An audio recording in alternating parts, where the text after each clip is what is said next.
Hi there, welcome to Bitcoin Wyckoff Weekly.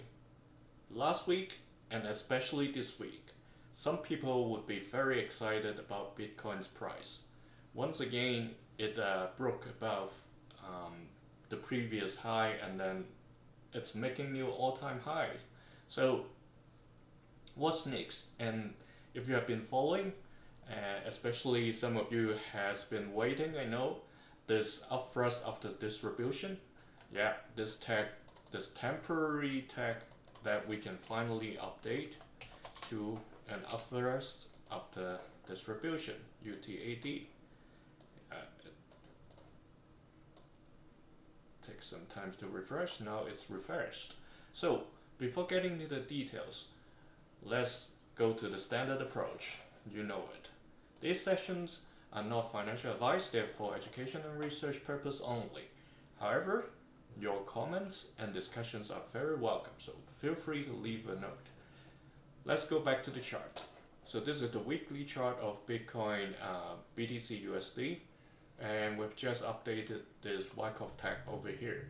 So your question would likely be, is this over yet? Like, is this UTD like the final? Is this the all-time high this cycle? There are a few hints, even though there's nobody that can confirm that it's over. Let's explore these few hints and see like whether you are inclining to believe it's not over yet, or whether you are inclining to say, yeah, that's definitely over. It's an all-time high after an all-time high in November last year. So let's take a look at the volume first. The trading volume over here, if I make this bigger, it's easier for you to see. So here it is. So if you look at the bottom part of the chart, when we look at these volume building up towards the UTAD, basically these volumes are pretty high compared to what we have now. So also, if we look at the build up to the upthrust, even though the price levels are not that much of a gap between the UT and UTAD, you can see that the volume bar over here is like doubling what we have now. So that's one point. The second point is, if you look at the current bar over here, this volume bar, even though it's like relatively higher compared to the previous 3 weeks, it's like, if we look at this candlestick, it's not a bar something that looks like this, or so basically a body with a long tail. This is like having a long head, the wick at the top. That means over here there's some sort of or relatively significant selling force, so they're pushing the price down. It's understandable if we look at this line over here. So if I draw it to make it clearer, this is the line that I'm talking about. That's where the current candlestick body, the top is around. So this is somewhere near the top of the upthrust and the second test after the upthrust, and it's you can picture this, right? So some people bought Bitcoin at these points thinking, oh, it will still go up, it will still go up. That's the price around 108,000 roughly to 107,000 to 108,000 roughly. So that's why once this upthrust of the distribution has reached 112,000, there's quite a significant amount of selling force. So those people would be, not everybody are diamond hands, right? So there are some people that are scared by this period of well, some people say it's correction, and we know like after a test the price would come down. That went all the way to mid 70,000. So once the price now got back to like over 100,000, obviously some people will think, okay, this is probably not a secure level from what they have seen that happened like over the past few months. So that's why there are quite a number of people selling. Of course, we can't eliminate the factor that there are also some big players or market makers pushing the price up to this level are also selling at the same time. So these two combined forces or combined selling is suppressing the force right over here. So that's the second relatively longer point. The third point is, since Bitcoin did not have an upwards after distribution in the last distribution cycle in 2021-22, what we can take reference is over here. Solana, it's got upwards after distribution, even though its upwards after distribution only lasted for like, it finishes within 1 week basically. And last week I talked about Solana, and I put in like, this is probably another second test. I would say you can name it UTAD, but if we look at the line chart, it's basically around the same level as the upwards. It's not even higher than the upwards itself. So the point I'm trying to bring to you is, if we look at this UTAD, if we consider this a UTAD, it's still a relatively higher level if we look at the weight. So comparing the weight of the upwards to the upwards of the distribution, or like the higher second test or like similar level second test, it was almost 12% higher comparing these two weights. And there's another picture you can take a look. This is the Binance coin. Two distribution cycles, both have upwards and upwards of the distribution over here.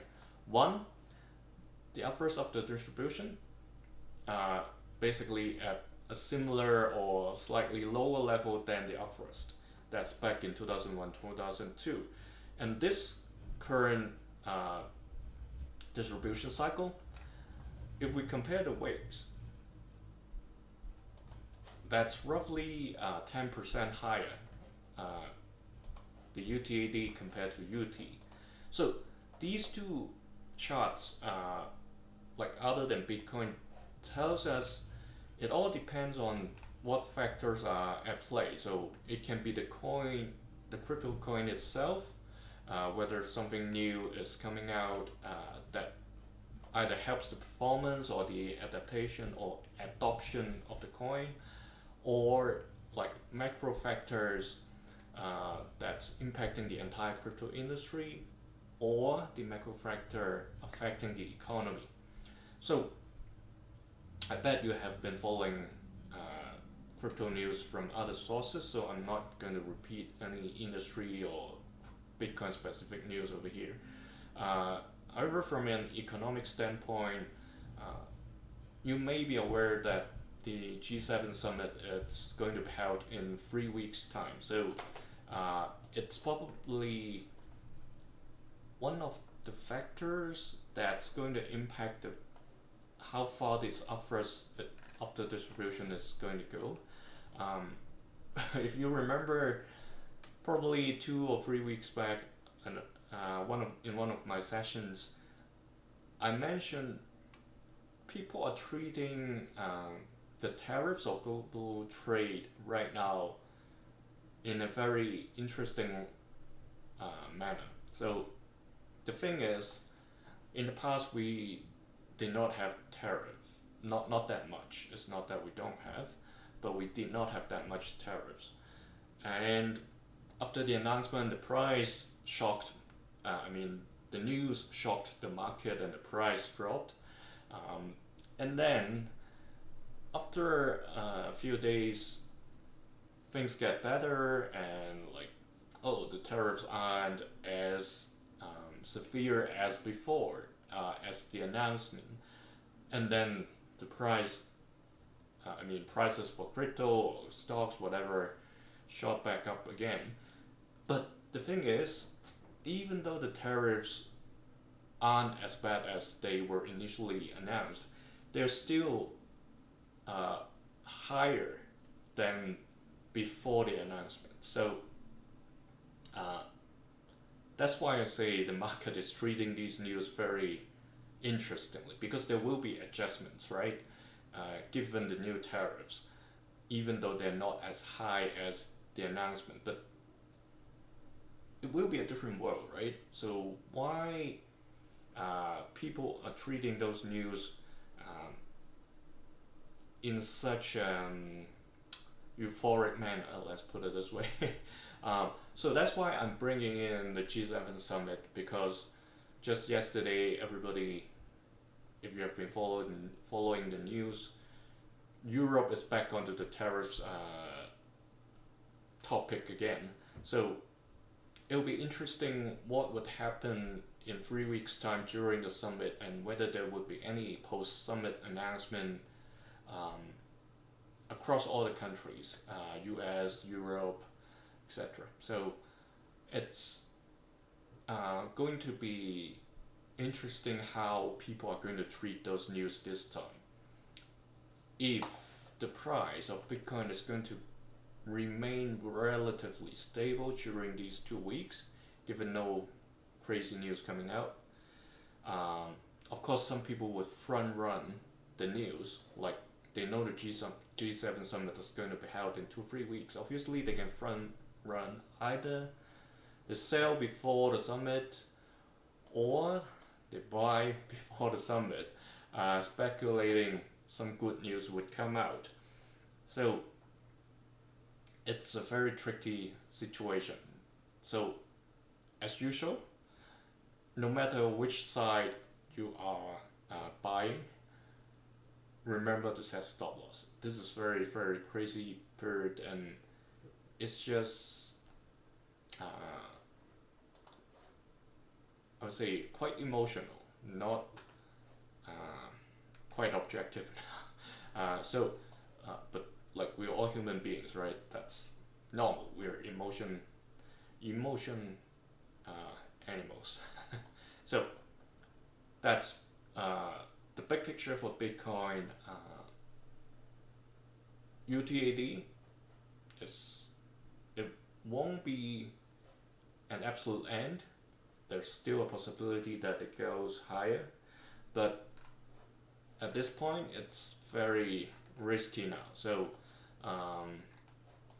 one thing I forgot to mention just now when I brought up the chart of Binance coin. So Solana, we talked about it, finished within 1 week, that UTAD, but Binance coin, you can see this UTAD, it's kind of similar to what we have now for Bitcoin. So it took a few weeks. In the middle there are red candles, so it's mostly green, but not always entirely green for the path upwards. This one especially green, red, green, red, green, red, taking turns. But like it over here at the top, initially the price got pushed down similar to Bitcoin now, right? And then it's got across. It's like, okay, there seems to be like selling pressure confirmed at this level. So that's why the price has been suppressed. At that point, it didn't go further up. Even it lasted for one more week at that level. Here, again, it's only 1 week. So Bitcoin, it's all the way out. we are seeing some selling pressure over here now. So is it going to continue? We have only 25 hours left for this week's candle. The next week's candle, be very, follow it very closely. If it's a cross, it may follow the picture that we have seen just now from like by referencing Binance Coin. So that's the thing I missed earlier. I was overly excited when talking about derivative stuff. So let's take a look at the daily chart as well. So we are seeing this higher lows going upward, and to show, let's set this to this interval only, and if the price doesn't go below this blue line, this trend line, the upward trend is still relatively safe. However, you can see from here, this candle right there, like poked through this line briefly. So be very careful. If I change it to a line chart, it may look a little bit prettier, but the price has always been consistently tested. So it's not that it's like a first move upward trend without any test. So every one of these poking through the lines, you see the wicks or even the candle's bodies poking through the lines are tests. So if a candle really close below this blue line, be cautious that an adjustment may be coming. However, if you look at this playground zone, this pink box over here, there may be a chance, it's just my guess, it doesn't mean it will happen this way. There may be a chance that it may linger a little bit along this blue line and then come back to the top edge of the pink box, and eventually it may return to trade within the pink box. It's somewhat like a head and shoulder situation, like the shoulder over here, the head over here, and then another shoulder. That's one possible scenario. And if we look at this, it happens similarly for the second test and also the initial up thrust as well. So again, remember this trend line, this triangle we covered in the past few weeks, and it's we don't need the yellow line anymore. However, I still want to keep this green line, given it's relatively a relatively important support line over here at mid 70,000, both from November last year and also April, early April. That's a key support line. If broken, then it's like telling us, okay, the Wyckoff distribution is really over for this cycle. So that's all for now for Bitcoin. It's a longer story today. Thanks for watching, and I'll move on to Ethereum next.